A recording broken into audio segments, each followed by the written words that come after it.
Gente, eu já estou aqui com a doutora Maitê Pimentel, que é endocrinologista. Seja bem-vinda. Obrigada, Kátia. Hoje vamos falar sobre perda da libido. Isso acomete homens e mulheres, não é um problema assim? Sim, o libido é a vontade sexual, o desejo. Isso acontece a perda na mulher e no homem. Na mulher na menopausa e o homem às vezes acha que não tem, mas é a andropausa. A partir de quantos anos o homem entra na andropausa? Na mesma idade da mulher, não? Não, lá pra frente, então. Você vê? Tem jeito, né? Lá pros seus 60, 65, 70 anos. Tá longe. Demora. Então, homem pode ter filho até uma idade bem avançada. As mulheres, mais ou menos, a idade de entrar na menopausa em torno de 45 a 49 anos de idade. Mas isso leva uma genética? Quer dizer, mais ou menos quando a sua mãe entrou na menopausa, quando você vai entrar? Tem isso a ver, a genética, e quanto mais cedo essa menina menstrua, que é a menacne, a primeira menstruação, mais cedo vai ser a menopausa. A mesma coisa ao contrário, demorou mais para menstruar, vai demorar mais para entrar na menopausa. Vamos ver, gente, os mitos e verdades, mas aproveite e vai mandando suas perguntas, tá? Todas as mulheres têm problema de libido. Mito. Não, né? Então, na verdade, a gente acha que toda mulher que entra na menopausa vai ter perda de libido. Nem todas. Porque libido não interfere somente com a questão hormonal. Sim, hormônio tem muito a ver com libido, principalmente o estrógeno e a testosterona. Mas obesidade bloqueia o libido, por isso que as pessoas que estão acima do peso têm diminuição da vontade sexual, principalmente homem. Mas pelo hormônio, nesse caso, né? Porque a obesidade tem alguns componentes que bloqueiam o FSH, é o eixo daqui do centro do cérebro que vai mandar a informação para a produção do estrógeno no ovário e para o homem a testosterona no testículo. Questões de remédios também interferem em libido, principalmente pessoas que estão usando antidepressivos, são as classes medicamentosas que mais interferem no apetite sexual e existem doenças, alguns hormônios que bloqueiam também os hormônios sexuais. Então é bem complexo, né? É muito complexo. Existe perda de libido em mulheres jovens, em meninas que começaram a menstruar e na idade avançada. Mas não necessariamente a gente vai falar, vamos repor os hormônios por causa da perda de libido. Reposição hormonal em menopausa inclui vários setores, como você perdeu o osso, então a osteoporose, a questão, o risco cardiovascular, a questão de perda de massa muscular, a questão de diminuir a redução aqui, a gordura visceral, que é o que interfere também no risco cardiológico. Então, quando a gente fala de libido e hormônios, a gente tem que ver o aspecto de cada pessoa. Com individualidade, né? Individualidade. E quando a gente fala de hormônio, passou do limite, faz mal. Pode dar câncer, pode ser um anabolizante, mas tratando na dose certa é perfeito. As mulheres se beneficiam muito e os homens também. Mas somos pessoas diferentes, portanto, indicações diferentes, em dosagens diferentes também. E tem aquele grupo de mulheres que não pode consumir nada nessa fase do climatério de hormônio, né? Isso, as mulheres que têm na família câncer de mama ou câncer de endométrio, de útero, principalmente mãe, avó ou tias de primeiro grau, são a ordem parentesca que tem o maior índice de você ter uma genética, porque o estrógeno é o receptor que pode ativar o câncer. Então, a gente tem um cuidado excessivo com essas mulheres. Existem alguns hormônios que a gente chama SERMs, que são as novas gerações de terapia de reposição hormonal, Kátia. Então, esse medo de usar existia sim. Mas hoje a gente tem técnicas e terapias com dosagem bem regrada, com exames feitos, que a gente consegue até melhorar um pouco e usar de uma forma bem controlada para essas mulheres. Mas, gente, você ouviu, né? Controlado. Quem controla é um médico. Então, vai ter que fazer exames periódicos, não é que chega com uma dosagem e fica pro resto da vida com a mesma dosagem, né? Isso, Kátia. Então, acho que a gente tem que perder um pouco esse medo de que reposição hormonal faz mal, reposição hormonal engorda, reposição hormonal dá câncer. Isso sim para os estrógenos antigos. Quando a gente fala da nova geração de remédios, e existem, quando a gente tem os bioidênticos, a gente faz um controle adequado, a gente tem muito benefício. Tem que pesar e balancear, ver o custo-benefício, né? O que é melhor. Vamos ver mais uma. A pílula anticoncepcional pode diminuir a libido feminina. Eu volto, doutora Maitê, vai dizer se é verdade ou se não é. Doutora Maitê, a pílula anticoncepcional pode diminuir a libido feminina. Verdade. Mas não para todas, né? Não para todas. E depende da carga hormonal que a gente está dando de estrógeno e o tipo de pílula que está sendo usada. Então, de forma geral, quando a gente usa esses anticoncepcionais com estrógeno, você está dando um sintético, o teu corpo para de produzir o estrógeno de verdade e aí a gente vai ter Aumento do risco de trombose, aumento do inchaço, aumento de varizes e diminuição do libido, tá? Existem algumas pílulas de baixa dosagem de estrógeno, mais seletivas. Existem algumas de progesterona, que são as que a gente faz emenda dessa cartela, que aí não dá tanto a perda de libido. Mas tem que conversar sempre com o médico.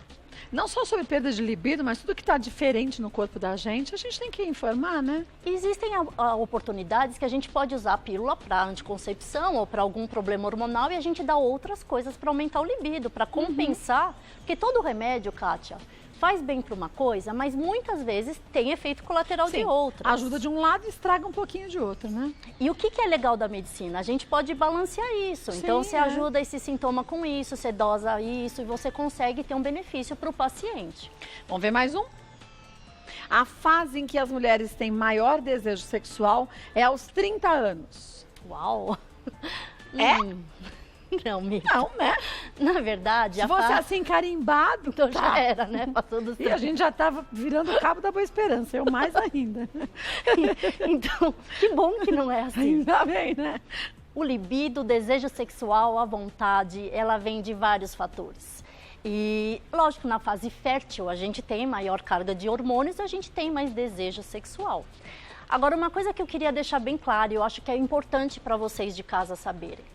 Sabia que o amor, ele ativa hormônios de endorfina, de serotonina no cérebro, que faz o desejo e aquela relação sexual ser muito mais desejada, ser muito mais gostosa e prazerosa do que quando você tem uma paixão, que são hormônios diferentes. Então, o que seria de uma pessoa que engorda porque tem um problema de saúde? Né? O que seria de uma pessoa que amputou uma perna? Não vai ter mais relacionamento? Não vai ter mais desejo sexual? Sim, né? Existe. Então, muitas pessoas em casa acham, eu tô acima do peso, tô feia, meu cabelo tá caindo e não sei o quê, eu tenho não sei o quê, meu marido... Não é.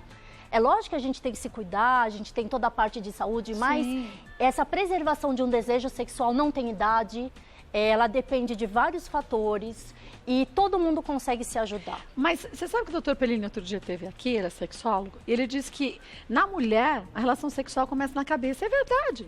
Sim. Porque se o marido te deu um coice logo cedo, pronto, naquele dia você esquece, ele pode fazer 1000 coisas legais que ele já tomou um X naquele dia. Não é assim? É. Então a gente tem que saber lidar ao contrário. Começar a valorizar as coisas boas que acontecem, não as coisas que nem sempre são aquelas que a gente idealizou, não é? E um carinho às vezes é mais importante, uma palavra de companheirismo e assim, a sua essência. O mais importante é quem você é, não é o que você está às vezes demonstrando.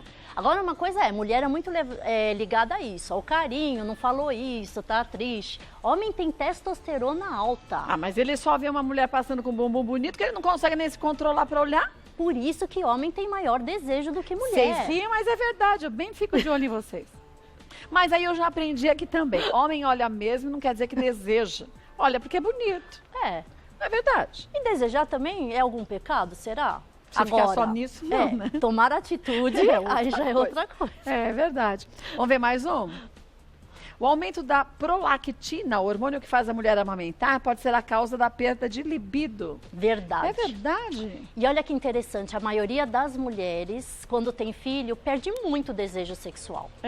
Primeiro porque você teve uma carga de estrógeno baixa por causa da placenta que você tirou.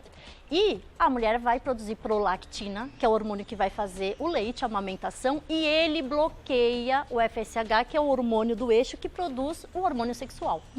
Toda mulher no pós-ter neném, no puerpério, ela vai ter diminuição de libido. Isso é normal. É normal. Então, por favor, maridos, tenham paciência. Né?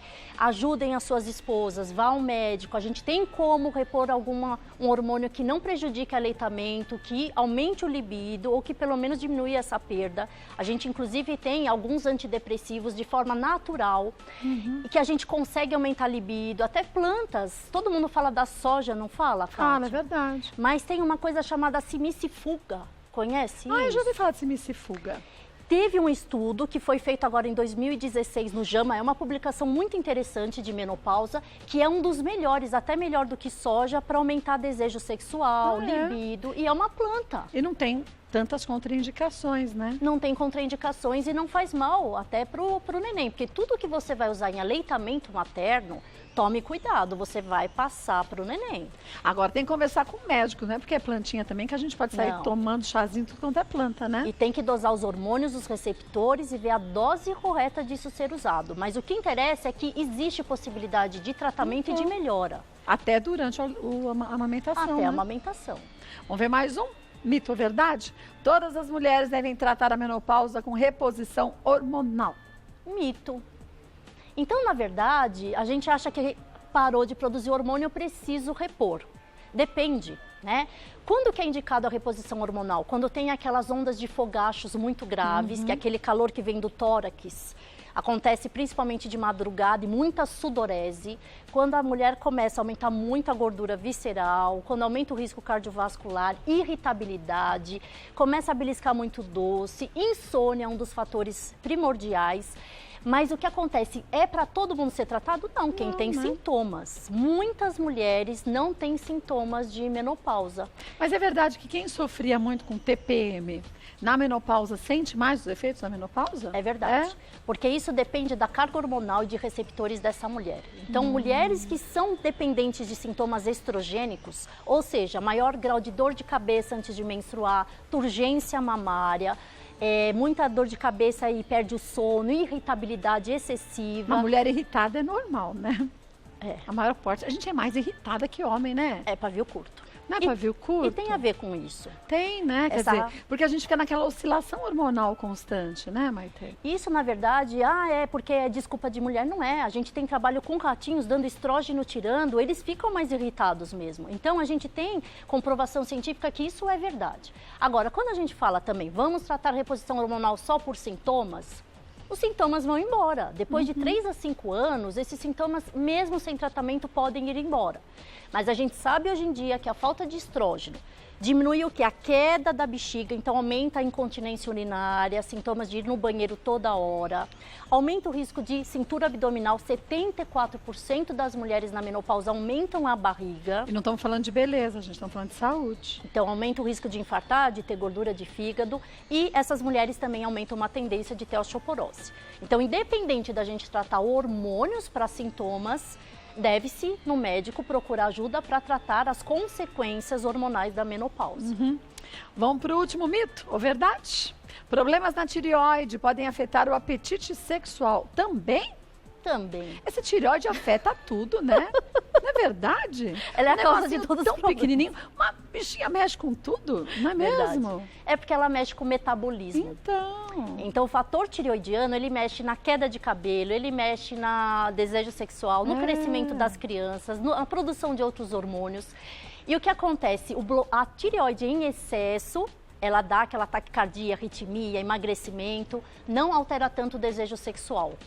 Da amenorreia, da perda da menstruação nas meninas em idade fértil.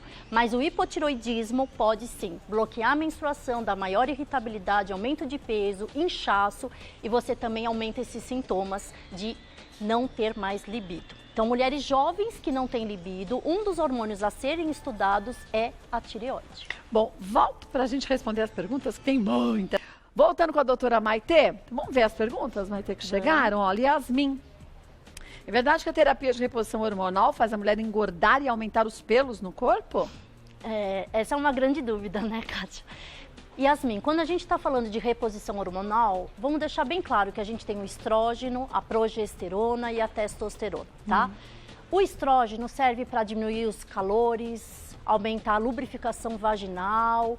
E a progesterona tem a ver mais com uma questão de regularização até da parte óssea, metabólica. E a parte de testosterona é o hormônio do libido.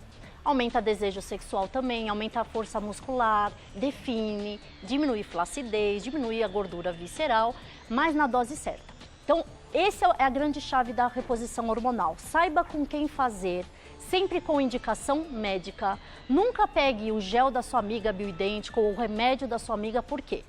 Hormônio é usado e é uma maravilha desde que seja para a pessoa certa, sem contraindicação, na dosagem correta. E mesmo que o médico orientou a gente hoje a tomar determinada quantidade de hormônio, daqui a alguns meses o meu corpo pode estar completamente diferente, a dosagem vai ser outra, né? É obrigatório fazer dosagem de os hormônios do sangue para quem está fazendo reposição hormonal. De quanto em quanto tempo, mais ou menos? Pelo menos de 4 em 4 meses. Então, e tem gente que volta um ano e meio depois. Não.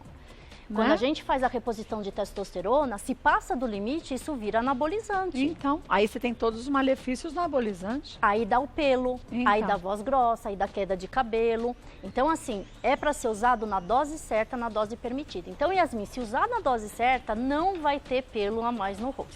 Mas a diferença do remédio pro veneno não é a dosagem, a quantidade? Exatamente. O que te salva te mata, né? Então, até comida. É, verdade. Em excesso faz mal, se você na quantidade correta não faz. Mas isso é um mito que, na verdade, não é mito. É uma questão que muitas pessoas têm medo, né, Kátia? É verdade. Porque a medicina mudou. E muda rápido, E graças muda. a Deus, né? E ainda Que bem que bom, está né? evoluindo e tem muita coisa, né, diferente, moderna. Então vamos aderir às coisas novas, mas com cautela e acompanhamento médico. Eu Com o morro médico de medo de usar hormônio na dose errada, porque É. pode dar câncer. Pode. Kátia. Vamos ver mais uma? Edneia, tenho 44 anos e já sinto os efeitos da menopausa. Ainda é cedo para isso? Preciso fazer reposição hormonal? Então, Edneia, a fase mais ou menos na teoria é entre os 49 e 54 anos de idade. Então parece que ela tá cedo, né? É, mas existe a menopausa precoce, que isso pode acontecer com qualquer mulher. E aí, quando a gente vai fazer reposição hormonal ou não, depende dos seus sintomas, depende se você está tendo os fogachos, depende se você está com perda de libido, se a vagina também não está lubrificada e tem indicação. Então, não é porque está com uma idade mais nova que não vá fazer a reposição hormonal. Sim, e é indicado mesmo porque você está numa idade que o marido deve estar querendo relação sexual. Pois é, né? Ela que- mesma, né? É, você mesma. Então tá numa idade que o desejo ainda é aumentado, né? Porque vai passando a idade e isso não vira mais tanto prioridade. Mas nessa idade eu super indico reposição hormonal. Volto e a gente responde mais algumas perguntas com a doutora Maitê. Vamos ver mais uma pergunta. Nancy, existe alguma forma de retardar a menopausa? Ah, Nancy, Se tivesse, a gente vai né? ficar rica e milionária. Eu queria deixar a minha para uns 150 anos. Infelizmente não. Não, né? Então, menopausa é a falência dos ovários, que é quando a mulher não vai ter mais a possibilidade de ter filhos. E isso é fisiológico. E olha como o corpo é mágico e Deus é perfeito. A gente tem maior vontade, libido, quando o estrógeno está alto e os ovários estão funcionando. Quando acabou, diminui o libido, diminui o desejo sexual, justamente porque a gente não tem mais essa condição de procriação. Mas fazendo a reposição hormonal, o que era uma curva baixa pode se tornar uma curva também um pouco mais elevada. Por isso que e cada mulher também vai sentir um benefício diferente até com a reposição hormonal, né? Exatamente, por isso que a gente agora não vai estar mais optando por remédios com dose fixa. A linha de bioidênticos, da gente fazer uma manipulação com a dose correta para cada mulher, para cada receptor e para cada organismo, é o que você vai chegar na dose ideal sem risco para essa pessoa. Então, apesar da gente não conseguir retardar, a gente consegue amenizar. O que já está ótimo. É qualidade de vida, né? Sim. Vamos ver a última pergunta de quem é? Da Vera. Estou há 3 meses com diagnóstico de depressão e estou tomando antidepressivos, mas parece que perdi a libido. Isso pode ser por causa dos remédios? Excelente pergunta, Vera, porque olha só, a depressão já é um estado de melancolia, de falta de desejo sexual, de introspecção. E isso já diminui aí o Por si libido. só, né? Existem alguns antidepressivos, os de classe mais antiga, receptores tricíclicos, que eles realmente diminuem o libido. E no homem, até dão impotência sexual. Ah, é? É. Então você não consegue mais ter ereção por causa de remédio. Agora, incrivelmente, Vera, um dos tratamentos para libido inclui um remédio antidepressivo, que é a venlafaxacina, num estudo que teve, que melhora. Então, assim, não é todo antidepressivo que cai o libido, existem uns que melhoram. E outros que caem.